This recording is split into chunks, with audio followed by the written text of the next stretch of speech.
Vanishing twin pregnancy, அதாவது ஐவிஎஃப்ல காமனா வந்து ஒரு ட்வின் பேபி வந்து காணாம போறதுக்கான வாய்ப்பு இருக்கு. இதை பத்தி உங்களுக்கு தெரியுமா? ஸோ வேனிஷிங் ட்வின் ஆகிறதுனால என்ன காம்ப்ளிகேஷன்ஸ் வரலாம்? இதனால மதருக்கு ஏதாவது வந்து ப்ராப்ளம் வருமா? இல்லை பேபி, அதாவது இப்போ ட்வின் பிரெக்னன்சி இருக்கு, அதில் ஒரு பேபி வேனிஷ் ஆயிடுச்சுன்றதுனால இன்னொரு பிரெக்னன்சியுமே வந்து ஏதாவது ப்ராப்ளம் ஆகிறதுக்கு வாய்ப்பு இருக்கா அப்படின்னு நிறைய சந்தேகங்கள் வந்து இந்த மாதிரி ட்ரீட்மெண்ட் எடுக்கிறவங்களுக்கு இருக்கும். இந்த மாதிரி ட்ரீட்மெண்ட் எடுத்து ஒரு பேபி நல்லா இருந்து இன்னொரு பேபி வேனிஷ் ஆனவங்களுக்கு இருக்கும். ஸோ அதை பற்றி தான் நான் இன்னைக்கு இந்த வீடியோவில் பேச போகிறேன். Doctor Archana S Sainathan from doctor Archana IVF Chennai. So vanishing twin அப்படின்னா என்னன்னு பார்த்தீங்கன்னா, ஐவிஎஃப் ப்ரெக்னன்சியில் யூஸ்வலாக ஐவிஎஃப் எம்ப்ரியோ ட்ரான்ஸ்ஃபர் பண்ணும்போது 2 or more எம்ப்ரியோஸ் வந்து நம்ம ட்ரான்ஸ்ஃபர் பண்ணுறோம். சக்ஸஸ் ரேட் நல்லா இருக்கிறதுக்காகவும், கரு நல்லா அட்லீஸ்ட் ஒரு கருவாவது நல்லா பதிஞ்சு வளரணுன்ற ஹோப்போட. ஸோ அதில் வந்து பார்த்தீங்க அப்படின்னா 2 எம்ப்ரியோஸ் ட்ரான்ஸ்ஃபர் பண்ணும்போது 60 to 70% சில பேருக்கு ட்வின் ப்ரெக்னன்சிஸ் வரதுக்கான வாய்ப்பு நிறையாவே இருக்கு இல்லையா? ஸோ இந்த மாதிரி பீட்டா ஹெச்ஜி பாசிட்டிவ் வந்த பிறகு நம்ம ட்வின் ப்ரெக்னன்சியை வந்து 6 வீக்ஸில் வந்து கன்ஃபார்ம் பண்ணுறோம். அதாவது 45 days ஸ்கேன் பார்க்கும்போது கன்ஃபார்ம் பண்ணுறோம்.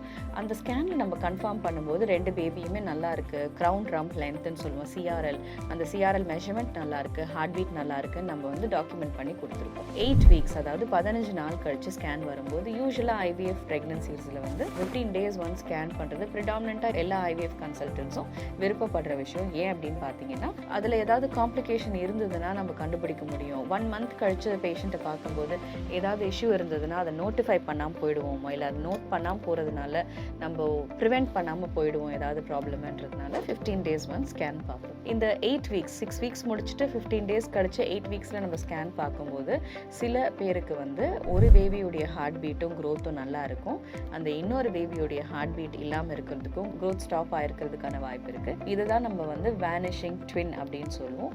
இது வந்து 10 பேரில் ஒருத்தருக்கு இந்த மாதிரி நடக்கிறதுக்கான வாய்ப்பு இருக்குது. இதுக்கு காரணம் என்னன்னு பார்த்தீங்கன்னா, நம்ம கரு வந்து 2 ட்ரான்ஸ்ஃபர் பண்ணுறோம், ஆனால் 2மே பதிஞ்சு வளர்ந்து ஒரு சில நேரத்தில் ஒன்று பதிஞ்சு வளராமையோ இல்லை பதிஞ்சு வளர்ந்ததுக்கு அப்புறமா ஹார்ட் பீட் தெரிஞ்சதுக்கப்புறம் ஹார்ட் பீட் ஸ்டாப் ஆகிறதுக்கான வாய்ப்பு இருக்குது. அப்படின்னா அந்த பர்டிகுலர் கருவுடைய க்ரோத் பொட்டென்ஷியல் அவ்வளோதான், அதுக்கு மேலே அது வளர்கிறதுக்கான வந்து ஸ்கோப் இல்லாததுனால, அதோடைய க்ரோத் பொட்டென்ஷியல் கம்மியாக இருக்கிறதுனால it did not grow beyond 1 point. The other embryo is self sustained, அது க்ரோத் இருக்கிறதுனால அதோடைய க்ரோத் நல்லா இருந்துகிட்டே இருக்குது. இந்த நம்ம ட்ரான்ஸ்ஃபர் பண்ணுற எம்ப்ரியோஸ் 2மே வந்து வேறு வேறு கரு அப்படின்றதுனால இது டைகோரியானிக் டைஆம்னியாட்டிக், அதாவது வேறு சாக்கில் வேறு பிளாசண்டாவில் இருக்கிறதுனால இந்த பேபியுடைய ஹார்ட் பீட் ஸ்டாப் ஆனது ஹார்ட் பீட் நல்லா இருக்கிற பேபியை வந்து ப்ராப்ளம் கிரியேட் பண்ணுறதுக்கான வாய்ப்பு ரொம்ப ரொம்ப கம்மி. அதனால் இதோடைய மிஸ்கேரேஜ் ஆகிறதோ இல்லை இதனால் மதருக்கு ஏதாவது நச்சு பொருட்கள் ரிலீஸ் ஆகி டாக்ஸிக் ஆகிறதோ அந்த மாதிரியான சான்சஸ்லாம் வர்றதுக்கு வந்து ரொம்ப ரொம்ப வாய்ப்பு கம்மி. One thing what you have to understand is,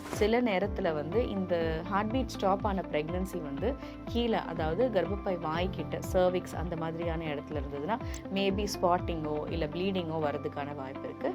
but it will definitely not come out as a miscarriage, அதாவது ஒரு சாக்கா வந்து வெளியே வந்து விழறதுக்கான வாய்ப்பு வந்து ரொம்ப ரொம்ப கம்மி. ஏன்னு பார்த்தீங்கன்னா, நான் சொல்கிற இந்த மிஸ்கேரேஜஸ் எல்லாமே வந்து லெஸ் தென் 11 வீக்ஸ், அதாவது நீங்கள் என்டி ஸ்கேன் பண்ணுறதுக்கு முன்னாடியே நடந்துடும். அப்போ தான் அதை நம்ம வேனிஷிங் ட்வின்னு சொல்ல முடியும். ஏன்னா நம்ம 12 வாரத்துக்கு மேலே 12 வீக்ஸ்க்கு மேலே நடந்ததுன்னா இதில் வரக்கூடிய காம்ப்ளிகேஷன்ஸும் அதிகம், இதில் மதருக்கு வந்து டாக்ஸிக் ப்ராடக்ட்ஸ் எல்லாம் ரிலீஸ் ஆகிறதுக்கான வாய்ப்பெல்லாம் அதிகம். ஆனால் லெஸ் தென் 12 வீக்ஸ் நடக்கும்போது இதோடைய சைஸே பார்த்தீங்கன்னா ஆல்மோஸ்ட் ஒரு 1 to 2 centimeters சைஸில் தான் இருக்கும். என்டி ஸ்கேன் பண்ணோன்னாலே நம்மளுக்கு க்ரௌன் ரம்ப் லென்த் வந்து 5 centimeters இருந்தால் தான் நம்ம நியூக்கல் டிரான்ஸ்லூசன்சி ஸ்கேனே பண்ண முடியும்.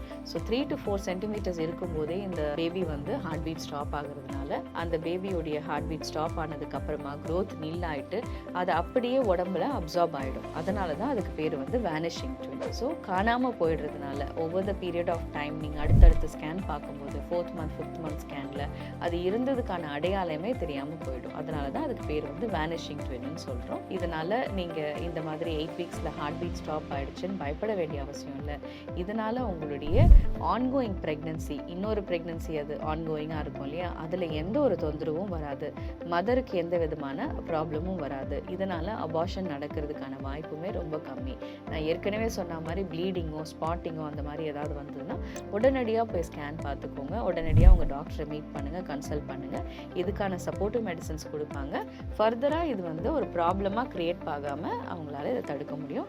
And always remember this happens for 10 in 1 பீப்புள்ன்றதுனால இட்ஸ் நாட் வெரி அன்காமன். இது அன்காமனான விஷயம் கிடையாது. நினச்சி பதட்டப்பட வேண்டிய அவசியமே கிடையாது. ஸோ இதை பற்றி வேறு சில டவுட்ஸ் உங்களுக்கு ஏதாவது இருந்ததுன்னா definitely leave it in the comment section.